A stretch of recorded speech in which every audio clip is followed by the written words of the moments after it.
Hi friends, आपका स्वागत है चैनल मिशन मार्केटिंग में और मैं आपका होस्ट नरेश। आज इस वीडियो के माध्यम से हम लोग जो है वो एंटी टर्माइट ट्रीटमेंट का इंस्पेक्शन कैसे किया जाता है और क्या क्या चीज़ों की सावधानियां आपको बरतनी होंगी अपने इंस्पेक्शन के दौरान, किस तरीके से आप अपनी रिपोर्ट को प्रिपेयर करेंगे और क्या क्या चीज़ें उसमें मेंशन करनी होती हैं, ये चीज़ हम इस वीडियो में आज डिटेल में डिस्कशन करने वाले हैं। तो जो लोग मेरे चैनल पर नए हैं, पहले वो मेरे चैनल को एक बार सब्सक्राइब कर लीजिए। फॉरवर्ड करने का काम आज बाद में करेंगे, पहले चलते हैं इंस्पेक्शन करने के लिए और मैं आपको लिए चलता हूँ साइट पे क्या क्या सावधानियाँ बरतनी हैं किसी मकान का इंस्पेक्शन करते समय। आइए देख। जनरली जब भी आप किसी के मकान में डीमक का इंस्पेक्शन करने के लिए जाते हैं तो अमूमन क्या होता है कि घर में बहुत सारा सामान होता है और काम जो है वो घर में फैला होता है, कपड़े रखे होते हैं, खाना बन रहा होता है, बहुत सारी चीज़ें होती हैं जिनके बीच में ही आपको जो है अपने काम को अंजाम देना होता है।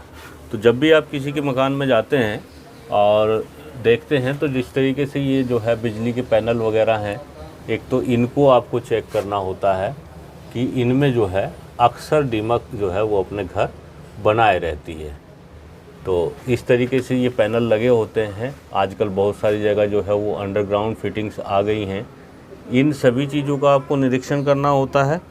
साथ में जो वहाँ कुछ सामान रखे होते हैं, जैसे ये प्लाईवुड है, इस तरीके का कोई सामान पुराना रखा हुआ है, इनको भी आपको अच्छे से जांचना होगा।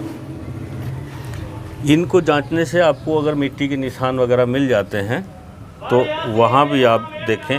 जिस तरीके का ये बोर्ड है, इस तरीके के बोर्ड के पीछे भी आपको कई बार जो है दीमक के घर मिल जाते हैं। तो ये चीज़ें जो हैं आपको निरीक्षण में ध्यान रखनी होती हैं। नॉक करके आप किसी के घर में अंदर जाएं और अंदर जा कर के, जैसे कि किचन होता है, किचन में भी जो है सामान फैले रहते हैं क्योंकि वर्किंग कंडीशन में ही वो आपको बुलाते हैं। अब यहाँ पे जो है आप देख सकते हैं कि कुछ मिट्टी है, थोड़ा सा इसको हटा के आप देखेंगे तो यहाँ आपको ये इस तरीके से मिट्टी का घर दीमक का वो दिख रहा है, अंदर तक दिख रहा है। और इसको आप यदि छेड़ेंगे तो इसमें आपको यहाँ पे दीमक भी दिखेगी। इसको ये देखिए,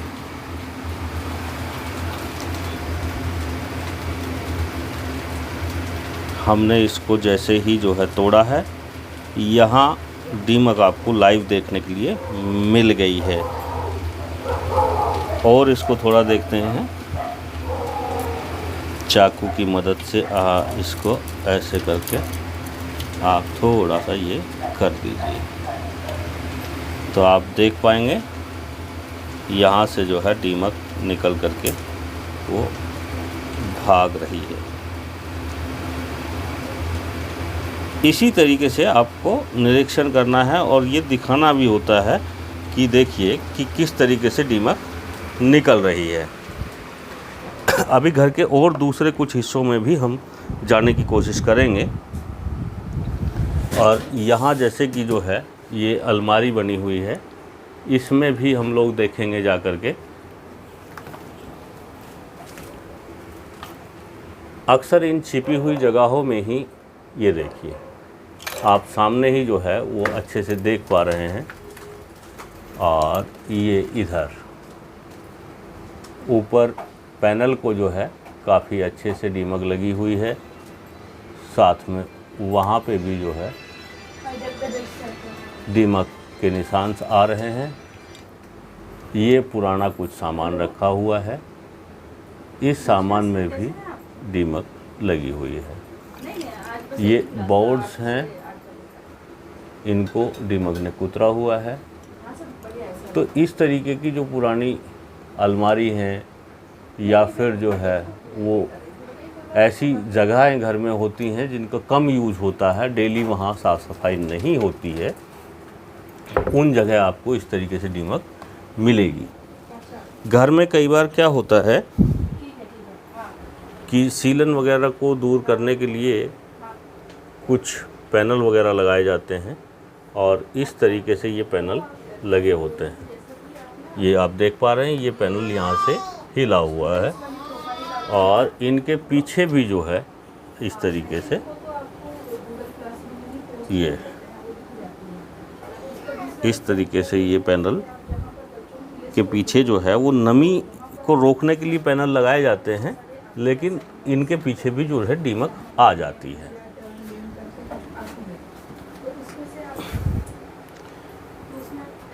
ये लोहे को भी खा सकती है। दीमक का जो है एक ऐसा चीज़ है, दीमक वो किसी भी चीज़ को खा सकती है। ये आप देखें, यहाँ इनके अंदर भी जो है वो छेद बने हुए हैं और ये प्लाई के बने होते हैं। प्लाई जो है इसके अंदर बहुत अच्छे से गैपिंग होती है और उसमें दीमक अधिक मात्रा में आसानी से रह सकती है। जो सर्वे क्लिप आपने अभी देखी, ये एक नमूना है, एक सैंपल है कि किस तरीके से आपको चीज़ों को ढूंढना है। जब आप किसी मकान में जाते हैं तो हर मकान की सिचुएशन अलग होती है, वहाँ रखे सामान की स्थिति भी अलग होती है और वहाँ लगी हुई दीमक उसकी पोजीशन भी अलग होती है। कितनी मात्रा में दीमक लगी है इस चीज़ पे डिपेंड करता है कि आपका जो प्रोजेक्शन ऑफ कॉस्ट है केमिकल का वो निकल के आने वाला है। यानी कि आप जो है जिस मकान का इंस्पेक्शन किया है, अभी इस इंस्पेक्शन के आधार पर आपको जो है एक लमसम अमाउंट बताना होगा उस व्यक्ति को जिसका मकान है कि यदि आप ट्रीटमेंट कराते हैं तो लगभग इतना खर्चा बैठेगा। और आपका अनुमान ऐसा होना चाहिए कि 2-5% प्लस माइनस ही हो। ज़्यादा डिफरेंस आता है तो वहाँ मकान ओनर को प्रॉब्लम हो सकती है, उसका बजट गड़बड़ा सकता है। अब दीमक के बारे में मैं आपको कुछ ऐसी चीज़ें बता देता हूँ जो अजीबोगरीब हैं। दीमक किसी भी चीज़ को डाइजेस्ट करने की क्षमता रखती है।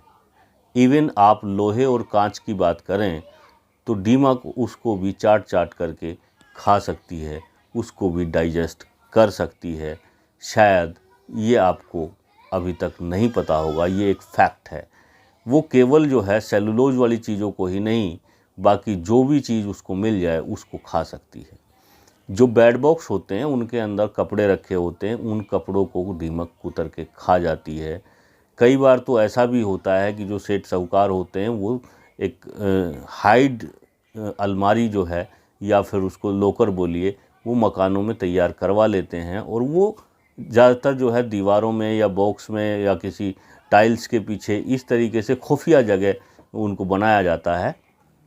लेकिन दीमक को वहाँ भी पहुँचने में कोई दिक्कत नहीं होती है और वहाँ रखी हुई आपकी जो है जो जेवरात है, नकदी है और बहुत से कीमती डॉक्यूमेंट्स हैं, उनको दीमक आसानी से खा जाती है, जबकि आपको उनका पता भी नहीं चलता है, क्योंकि ऐसी गुप्त जगहों का निरीक्षण डेली होता नहीं है, डेली साफ़ सफाई नहीं होती है। महीने 2 महीने में जब आप जाओगे तो वहाँ आपको चीज़ें जो हैं वो खाई हुई अवस्था में प्राप्त होती हैं।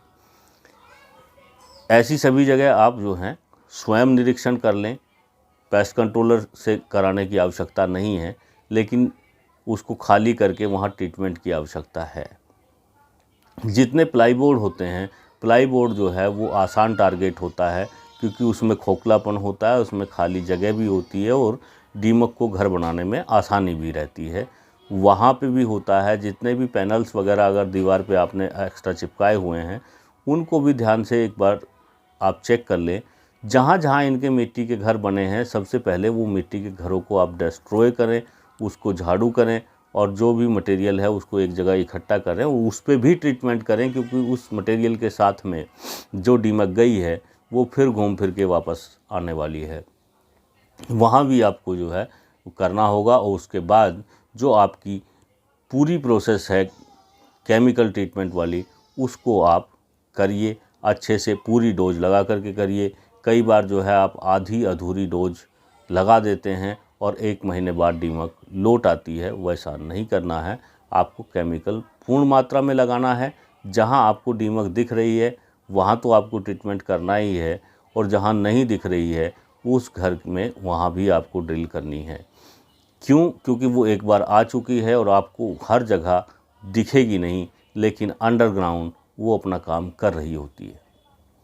तो आप जो है निरीक्षण कर लीजिए, दिखा दीजिए, साथ में अपना जो है एस्टीमेट बना करके दे दीजिए, और ये जो है आप एक रिकॉर्ड में बना करके फॉर्मेट कि भाई हमने जब इंस्पेक्शन किया तो यहाँ हमने जो है इतनी इतनी दीमक को देखा और ये कंडीशन थी।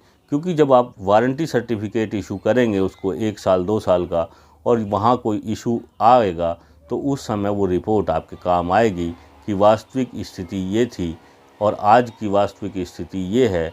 उस समय दीमक इतनी लगी थी और आज जो है वो दीमक इतनी लगी है, तो इतने % रिजल्ट्स हैं हमारे ट्रीटमेंट के। ये चीज़ जो है बहुत ही भविष्य में काम आती है। आप हमेशा जो है किसी भी एंटी टर्माइट ट्रीटमेंट यदि करते हैं तो उसकी इंस्पेक्शन रिपोर्ट को ज़रूर बना करके रखें, और जो निर्धारित समय आपका फ्रीक्वेंसी है वहाँ आप जो है चेक करते रहें कि दीमक वापस तो नहीं लौट आई है। यदि लौट आई है तो आप उसमें जो है टॉप अप ट्रीटमेंट की व्यवस्था करें और उसको कंट्रोल करें।